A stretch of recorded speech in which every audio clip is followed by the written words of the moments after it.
Ra'iisul Wasaare ku-xigeenka dowladda federaalka Soomaaliya Mudane Mahdi Maxamed Guuleed ayaa waxa uu gudoomiyay shir lagaga hadlayo tubta horumarinta dhaqaalaha ee dowladda federaalka Soomaaliya oo ay ka soo qayb galeen ganacsatada Soomaaliyeed sida warkaasi noogu hayso wariye Maryan Xuseen.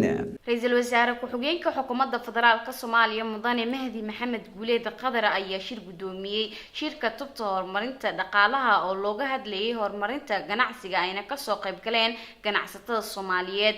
Wasiirka ganacsiga iyo warshadaha xukuumadda federaalka Soomaaliya Maxamed Xayir Maareeye ayaa ka warbixiyay kulankan. Shirkan iyo kii ka horeeyayba waxa lagu marti qaaday ganacsatada Soomaaliyeed. Shirkan waa shirka guddiga dhaqaalaha wasiirada dhaqaaluhu ay ka soo qayb galaan. Marka ganacsatada Soomaaliyeed ayaa fursad la siinayaa ay ku sheegaan dhibaatooyinka haysta iyo sidii ganacsigooda ku horumarin lahaayeen. Wiigii hore waxa nagala qayb galay bangiyada ayaa nagala qayb galay shirka guddiga dhaqaalaha.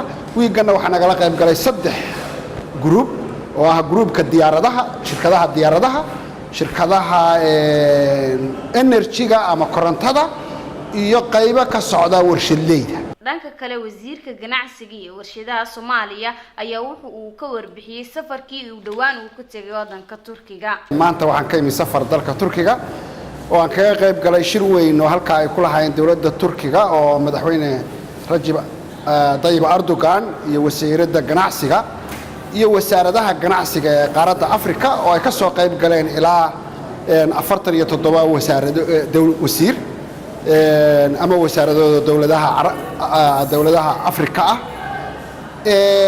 Shirkaas waxa looga hadlayay iskaashiga Afrika iyo Turki. Runtiina Soomaaliya oo aanaka iyo gofti ganacsatada ay uga qayb galnay. Maryan Xuseen Jibriil, Som News TV, magaalada Muqdisho.